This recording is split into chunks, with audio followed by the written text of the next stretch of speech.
Jai Shri Krishna. My name is Priti Raichura and I'm extremely honoured to be joined here by Pujya Bhaishri Rameshbhai Oza, a well-known Hindu scholar who is visiting us here in the UK.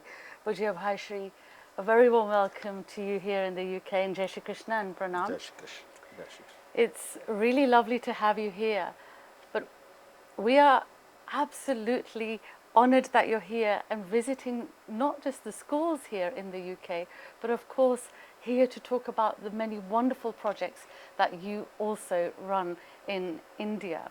And one school that actually comes to my mind straight away is the tribal school that you're now running. Why is the tribal community so important to you? As you all know, we mainly work in the field of education in India, and that too in rural India. Right now in Gujarat, in different parts of Gujarat, we are running schools. One of them is Saputara School for Tribals. In Saputara, the only hill station Gujarat state has. That school was run by government actually. When our respected Prime Minister Narendra Modi ji, then Chief Minister of Gujarat state, his government handed over this school to us, and if you can run it, because as you try to promote education in rural areas, so government would like to hand over this school to you. And that is how we took that school from government. I think nearly 65 to 70 students were studying at that time. It's a residential school and it's a high school at that time. So 9th, 10th, 11th and 12th. After we took over, we requested government, because we were increasing the infrastructure. So students started coming. We requested government to grant us permission so we can take students from 6th standard, and government gave permission. So 6th, 7th and 8th is primary school. Sure. So from 1 to 8th is primary. So it's a residential school.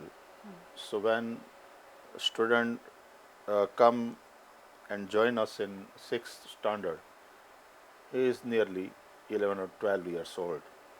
At that time it was, that was a school for boys only. Now we are building one more hostel building, hostel facility for girls. In the tribal girls, community. in the tribal community. Right. We have now more than 700 students studying over there. In near future, government might participate. Gujarat government has one project called Score of Excellence. It's a PPP mode, public-private partnership. So all the institutions like us, they are supposed to do investment for infrastructure, and government will give us the operating cost. It is not started yet. Right now, our trust is bearing all the expenses. So I can say that it is one of the best schools for tribals in India. We have best infrastructure, we have smart classrooms, all the other facilities. We provide good food, and the discipline and the way boys are studying there. We are very happy with that. And government is also. Of course. And Bhaishri, I know that in Devka you have a all-girls school Why is educating... In fact, the Devka school is also co-ed. Right. There are boys studying Oh, there's boys studying there. there But also. why is But there a lot mainly of we emphasis? emphasize on Yeah. girls. Girls, okay, okay. So So- what's the importance about educating girls? Because in that particular area, that is Amreli district, girls' education was literally zero at that time. Once then education minister and after she became chief minister of Gujarat, and right now she is governor in the state of Uttar Pradesh in India, Anandiben Patel. Right, sure. She came there, and at that time, let me go a little back in past. Sure. In 2000, the huge earthquake was faced by state of Gujarat. Yeah. In the village of Devka, because it is my birthplace, okay? It's a small village of nearly 2,000 population. We are just very little school, and due to earthquake, it was damaged, and that's why the school was closed. At that time, our trust offered to build the school and hand over to government. So we built a good school, primary school with 6 classrooms, with compound wall, and we handed over to government. The girls' education was literally zero, and at that time, I appeal to the people of Devka that I want dakshina from you, and that is, you make promise that you will send your girls to the school, and that is how the girls started coming to school. And after they finished their primary education, it was needed that we must have high school there. So we built high school there, which is called Devka Vidyapit now.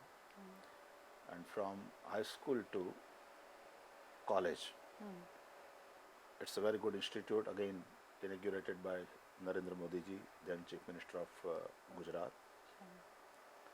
So girls' education wise, it was very poor. But now we emphasize more on girls' education there, and that's why more than 600-700 girls in high school and college they are studying there. In near future,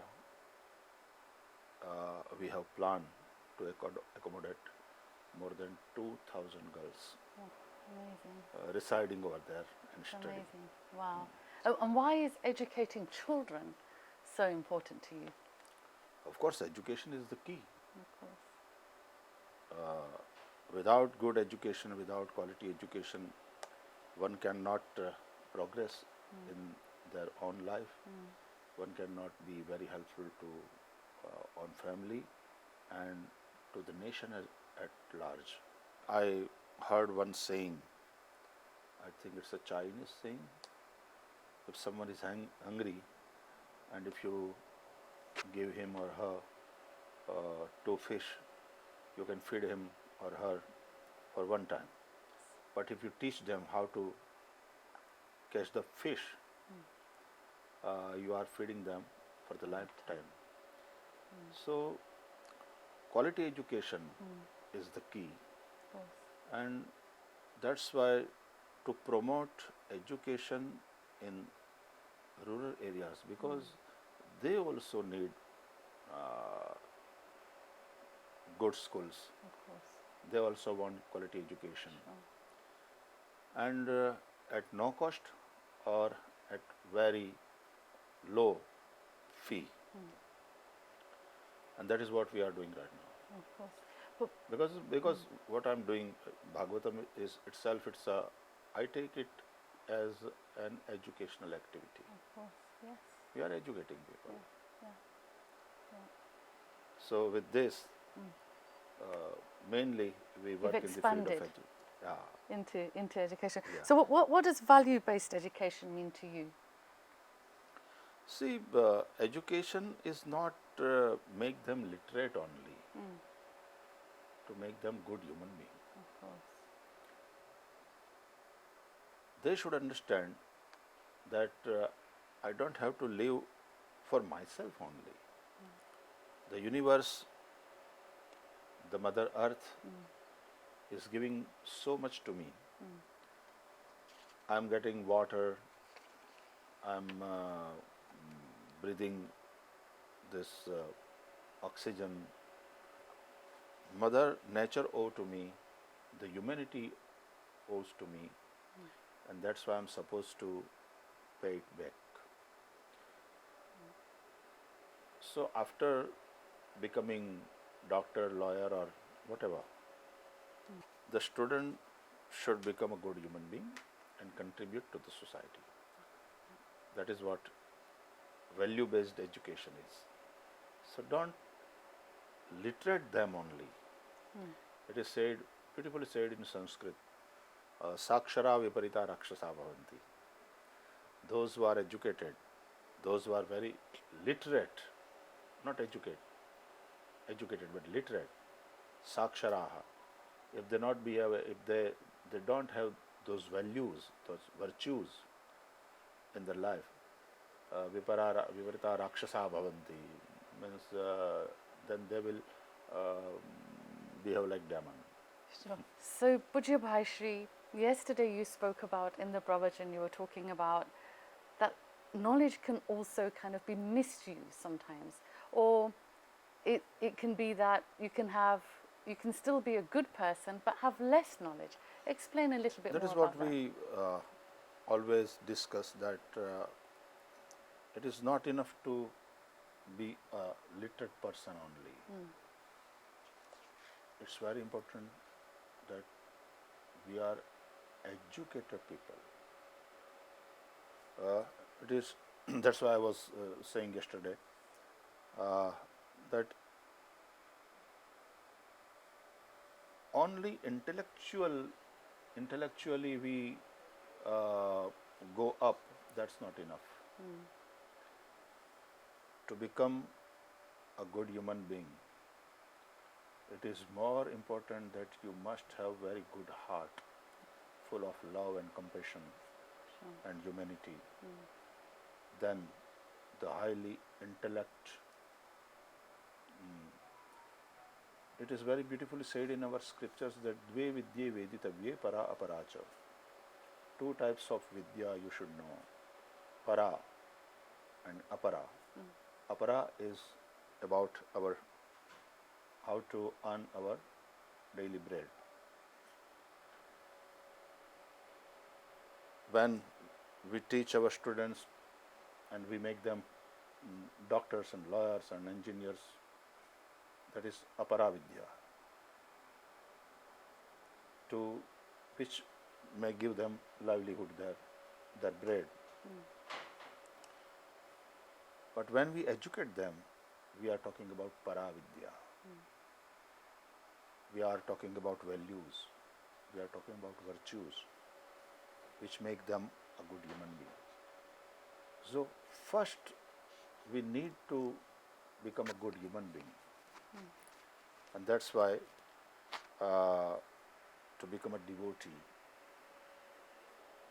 you need to have a very good heart, full of love and compassion, rather than you are a highly an intellectual person. Yes.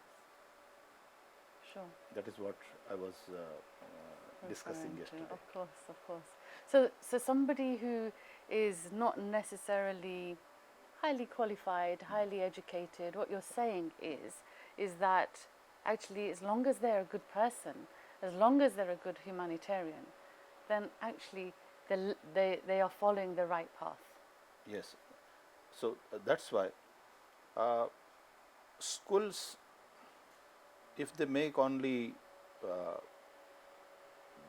lawyers and engineers and doctors, and they don't make them, and they don't teach them, and they don't inspire them to become a good human being, that is going to create a very, very big problem for humanity at large in the world, wherever you go.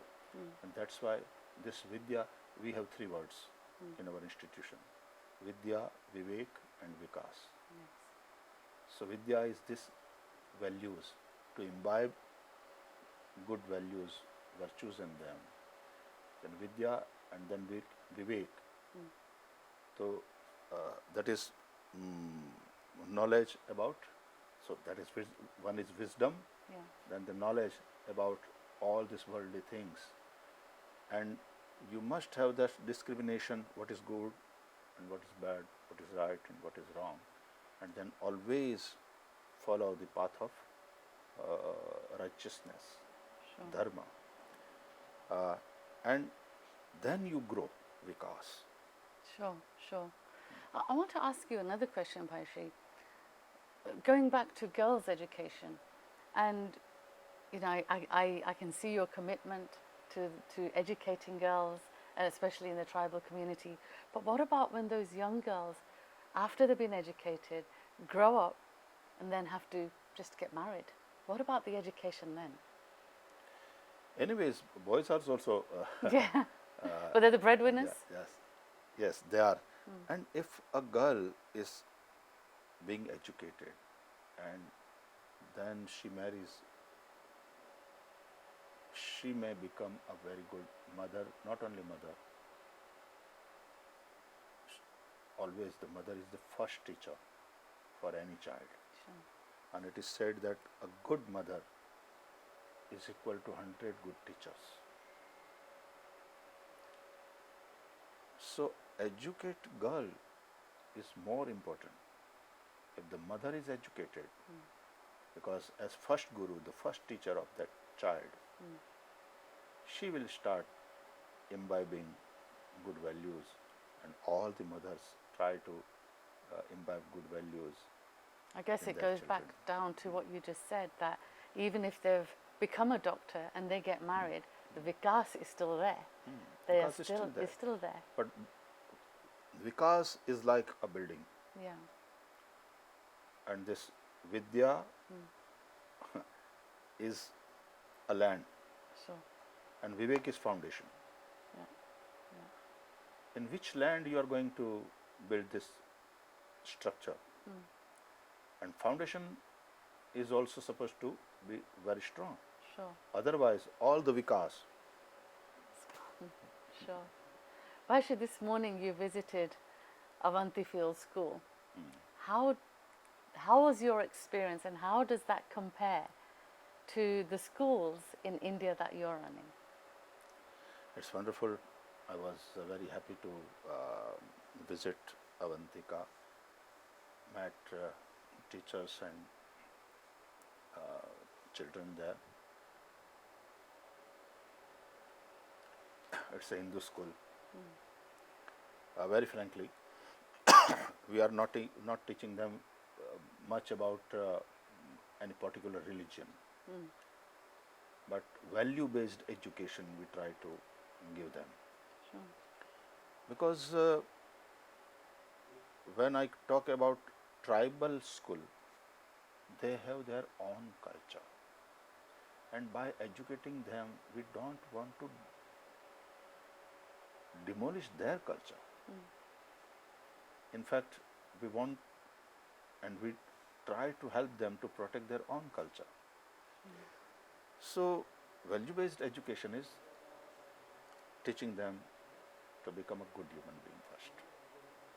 How can you help your family, your community, your country, and humanity at large? How can you serve to Mother Nature as a good human being? How can you be more and more compassionate for all other living beings on this planet Earth? That is what value-based education is. Sure. And finally, Bhaishri, what is your message to all those young people that are watching this interview here today? Those that don't like going to school, because young children often wake up and say, I don't want to go to school today, I don't want to go to school today. What is your message to them?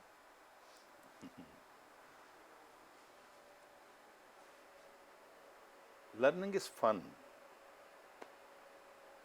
for children and teenagers.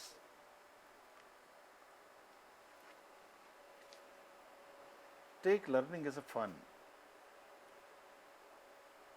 Don't you enjoy learning different things? At this age, I always try to learn more and more about so many subjects. It is fun. I always try to uh, understand what science teaches us. It's not about only religion, but how religious rituals are connected with science. I'm trying to learning this. So learning itself is a fun. Don't take it as what we say, A chore. ફરજ પાડવામાં આવે. A chore, like it, or like it's, yeah. So always take it as fun and enjoy your learning. No subject is a hard subject as far as you enjoy. So learning is a fun. Take it as you like playing. Always try to love your learning. Then no subject is a hard subject. Then examination is also not stressful for you. That is also one type of game. Sports. So enjoy learning. That's the only thing. Well, thank you very much, Bhaishri. It's been an absolute pleasure spending some time with you and talking to you here today. Thank you so much. Love and blessings to all of you. Thank you. Jai Thank Shri you. Krishna. Jai Jai Shri Shri Krishna. Krishna.